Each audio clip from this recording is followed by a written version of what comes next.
Hey there, it's Enderverse. Today we're looking at 1.21 mods. This collection included a lot of unusual projects, mods that will provide exceptional enjoyment, so I would tune in.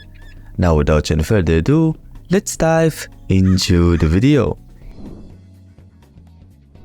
First on the list, and honestly the best on the list, is Boss's Rise, a boss fight mod that was originally an add-on and now has been gifted to the Java modding scene. There are 4 bosses in total. Some are complete with their arena and guardians like this dragon, some are found on the wild like the Yeti and the Death Worm, and the most badass of bosses is found on the Nether, that being the Underworld Knight. The bosses were of incredible quality. They even had cutscenes, which is unprecedented in the modding scene. The boss's AI was also very advanced. They will always find you and kill you wherever you are. In regards to how many attacks to perform, there are just enough, especially since bosses like the Infernal Dragon enters a second phase where they become much stronger and resilient. The bosses here had high enough health points, but they can deal devastating damage, so the vanilla armor may not be enough to deal with them. I would recommend dragon armors from IceAndFire or something of equal toughness. They can also inflict negative effects such as burning, freezing, or poisoning, so be careful. The authors could afford the mod and kept it as a paid add-on, but they choose to share it with the modding community for free, and I'm very grateful for their decision. As the name implies, this mod will give you glowing eyes in the game. This way you can become a vampire. As you can see, this mod is compatible with animated eyes as well, which drives this effect to a whole new level of awesomeness. To configure your skin, you must open the customization menu of the mod, then paint the parts of your eyes that you want glowing. You can use any color and even incorporate multiple colors too. For people with animated eyes, you guys need to head over to this button and select the side of your head where you added the extra layers, then paint those. This is a revolutionary mod for cinematics. It can make all the difference, especially in horror films. Mining Quakes adds a wiggling animation to the blocks. Each time you mine any block, this animation will trigger. These mining quakes can make the game immensely satisfying, and if you find that the effect is too slow or too fast, you can always head over to the config menu and tweak the strength to the animation to your liking. This is an unofficial port of the popular Rare Ice mod. Now you can get it running on the latest versions of the game. This mod will add spice to exploration in Minecraft, as you will be finding random loot hidden in the ice. The loot can range from common to rare, and you can also hide your own treasure within the ice, unless you want to start a fun treasure hunt adventure with friends. This port is sadly for Fabric only, but don't worry, I tested it with Sunrise Nectar and everything went smoothly. This mod will allow you to inspect any tool, weapon, or armor you have. Simply hold the item and press the mod's hotkey.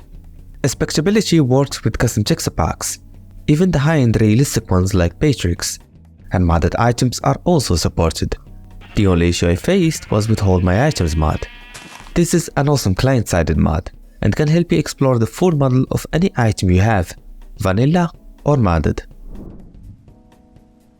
Another RPG mod that has been ported to 1.21, this time officially, is Born in Chaos.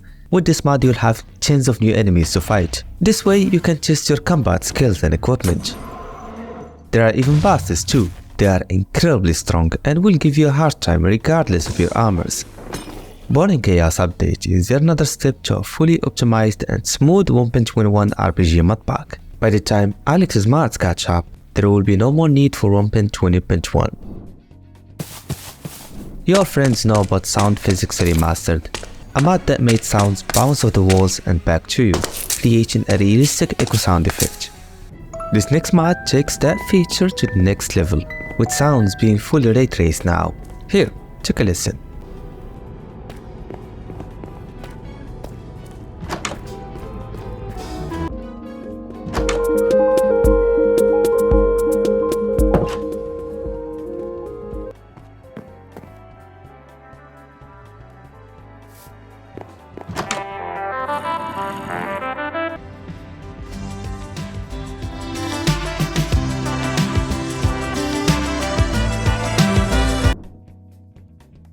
Next up we have Genesis, a mod that will overhaul the progression in vanilla Minecraft. The author here didn't just rearrange the steps, They design new items, blocks, and tools to create a progression that is as unique and engaging as possible. Each time you finish a quest, another one pops up.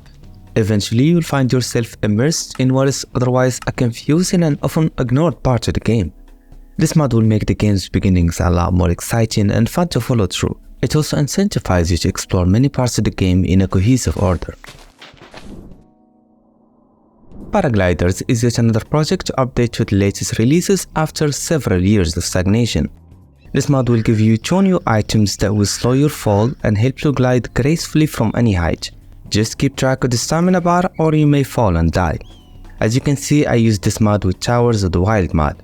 Paragliders was inspired by the game Zelda, so to receive a fuller experience, I recommend installing the former mod too. Vectorientation is a mod that will make blocks skew and stretch when they are flying in the air. It is highly recommended to use this mod with Explosion Overhaul mod. This way you get to see the stretch effect more often on your world, as explosions will showcase this mod's full potential more than anything else. Bonfires is a mod that will provide you with a new teleportation method called the Bonfire. You can now view each station in each dimension and even see a picture of that bonfire too. To create this station, you must first craft a coiled sword and a pile of ash and bones. Both are not easy to make, and a coiled sword in particular is extremely useful, being as sharp as a netherite sword. To assemble the bonfire, grab the sword and stab it on the pile of ash and bones. From there, you'll be asked to give the bonfire a name. And that's about it. Waste zones can be very easy to make as you progress, and for players needing a hard experience, but one that is more rewarding, this mod will definitely stand out as a better option. I've always wanted to tame a fox, both in Minecraft and real life. Luckily, this mod granted one of those wishes. With this mod installed, you can tame a fox using berries.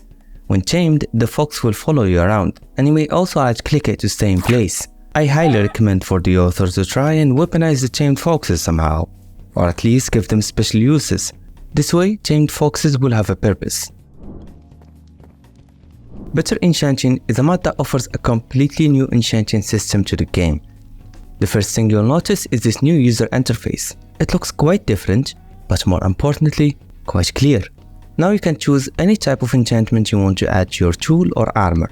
However, there will be a specific cost of XP and of materials you must gather before you can attain and level up your enchantment. Max levels will always ask you for a new type of items that require plenty of scavenging and construction. I don't speak for everyone when I say this mod will provide a better enchanting system, but me personally, I feel this new mechanic is definitely more engaging and is based on actual effort and exploration, not just blind luck. Next up we have IceAndFire in the Community Edition, a project that introduced the mythical creatures and beasts from the original mod to Fabric and for the latest releases of the game. IceAndFire is a one-in-a-lifetime modding experience. Here, you'll be fighting monsters of all sizes and with different attacking styles. Eventually, you'll obtain a dragon egg and be able to hatch your very first wyvern. Currently, the Dragon Seal equipment sits as the most powerful equipment a player can obtain, and their strength is justified, as you will first need to own a dragon, make a forge, fill her up with dragon blood and some iron, then shoot dragon breath at the forge until the iron melts and fuses with the dragon blood, eventually producing the most powerful alloy, that being the Dragon Seal ingot. This mod is detrimental to any RPG mod pack, and having it running on both loaders and on the latest releases is a privilege we ought to be grateful for. Cheers for both Alexander's team and the person behind this awesome project.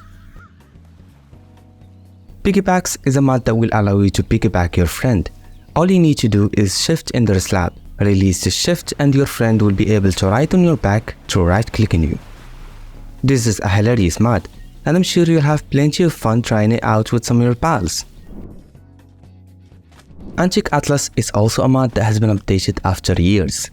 I know, there has been plenty of those in this list, so I apologize boys.